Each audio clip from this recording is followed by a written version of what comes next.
Sérgio Papelim visitou o Futebolês, que a gente pode falar mais sobre essa entrevista exclusiva do diretor de futebol do Fortaleza.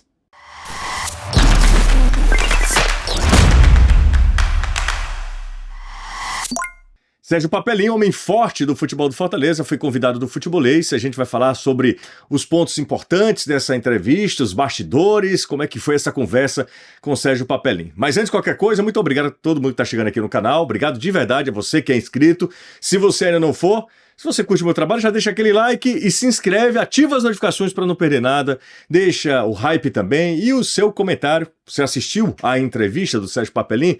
Se não, eu vou deixar o link também dessa entrevista, de mais de uma hora, quase uma hora de entrevista com o Sérgio Papelim lá no Futebolês. E antes de qualquer coisa, eu sou um entrevistador que procuro deixar os meus convidados à vontade. Eu não estou ali para deixar ninguém desconfortável, para tirar o cara da zona de conforto, mas eu também não posso deixar de fazer as perguntas que eu acho pertinentes, né?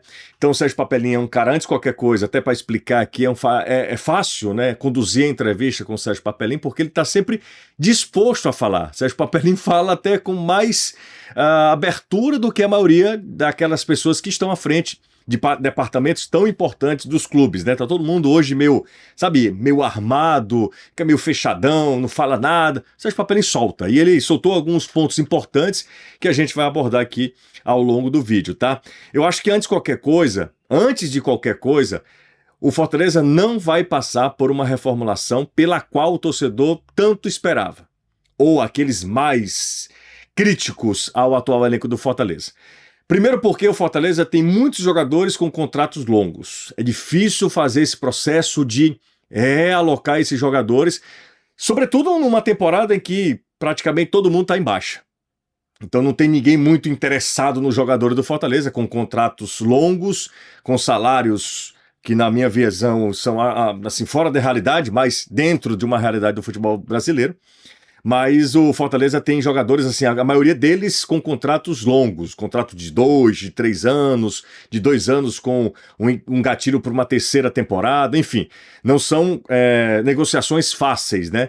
Mas o Fortaleza, na medida que o tempo vai passando, aí vai pelo menos colocando alguns jogadores que não estão sendo utilizados, colocando ali à disposição numa prateleira para que outros clubes também cheguem a contratá-los. Por exemplo, Pedro Augusto, o Sérgio Papelim confirmou, já tinha um zum, já tinha, mas nada oficial, o Sérgio Papelim confirmou que ele vai para o Sport, em definitivo, inclusive.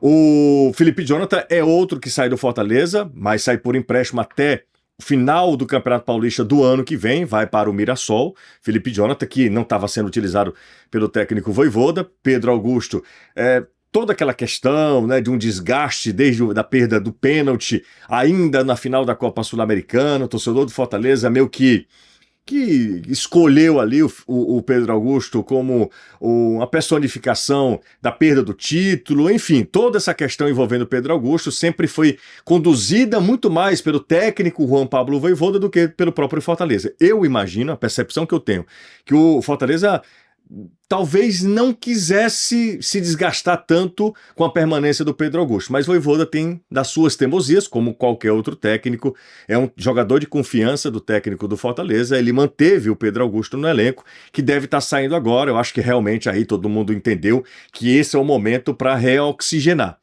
E Pedro Augusto está indo também para a equipe, está saindo e está indo para a equipe do Sport. Dylan Borreiro, foi uma pergunta que eu fiz, inclusive.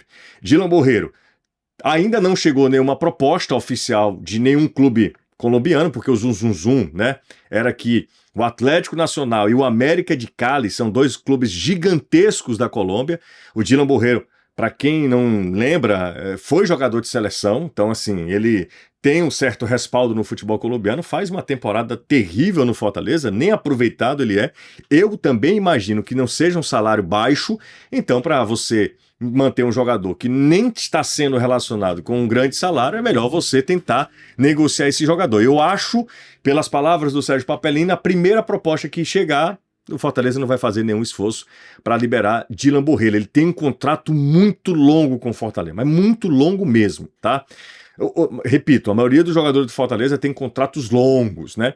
Uma pergunta que eu fiz ao técnico Sérgio Papelim é que já pelo menos umas 3 temporadas, o Fortaleza é um dos times com uma maior média de idade do futebol brasileiro, da Série A. E eu perguntei para o Sérgio Papelin se havia a intenção também de, nesse processo de saída e chegada de jogadores, o Fortaleza pudesse rejuvenescer o seu elenco. Isso também é muito importante, né? O Sérgio Papelin disse que era um aspecto que estava sendo avaliado também, porque até para esse perfil de jogador que é mais jovem, que quer aparecer, que quer um anseio na carreira, talvez seja esse jogador que o Fortaleza precise para sair dessa situação e para tentar dar uma guinada nessa temporada de 2025, tá?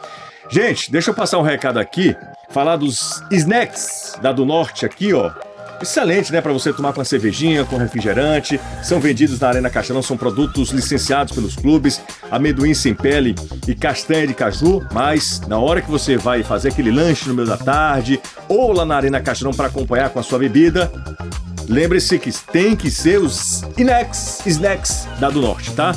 Esse aqui, amendoim sem pele, castanha de caju. Você sabe que a do Norte é referência quando a gente fala de a Uzi Brás, né, de uma maneira geral, é referência no ramo, tá? São produtos licenciados pelos clubes, isso aqui para a galera do Fortaleza. Bom, como eu estava falando, o Sérgio Papelin é um cara até fácil de conduzir a entrevista e ele não ficou assim em cima do muro de nenhuma pergunta.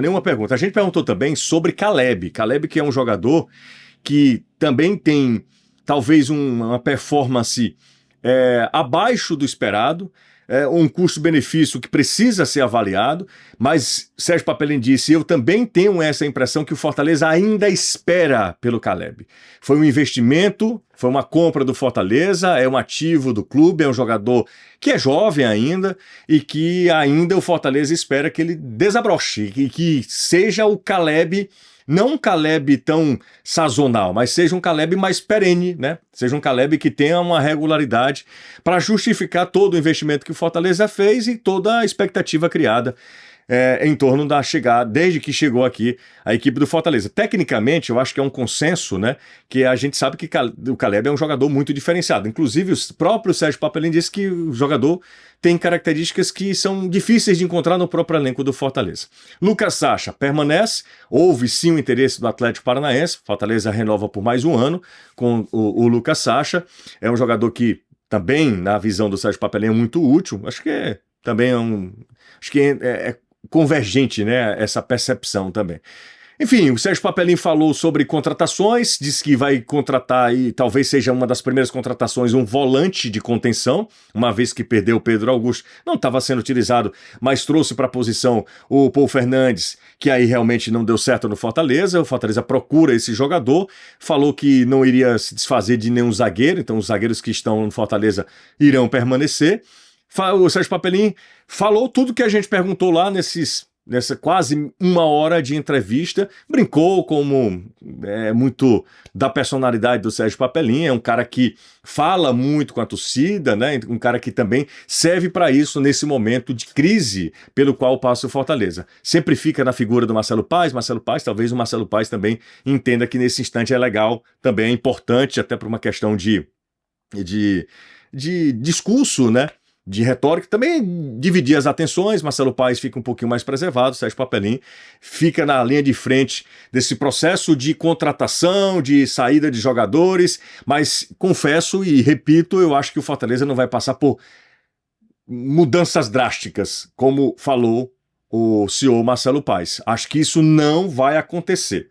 Porque o que a gente entende como mudança drástica? Ou como uma mudança no comando técnico, ou mudanças realmente significativas no elenco do Fortaleza. Eu acho que nesse instante o Fortaleza ainda dá um voto de confiança nesse elenco que já deu tanto ao clube. Acho que essa é a ideia, além de tudo, a dificuldade mesmo de você negociar jogadores, mercado inflacionado.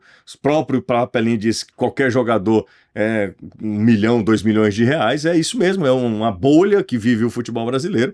O mercado inflacionado, é difícil você realmente competir com as grandes potências do nosso futebol nesse momento em que todo mundo também está tentando se reforçar, né? Todos os times procuram também se reforçar nessa janela que começa agora no dia 1º de julho. Vamos esperar para ver se outras mudanças acontecerão, se essas mudanças chegarão ao patamar de mudanças drásticas, mas por enquanto a ideia que eu acho que o Fortaleza tem é de dar mais um voto de confiança a esse elenco e nós teremos mudanças pontuais, não drásticas.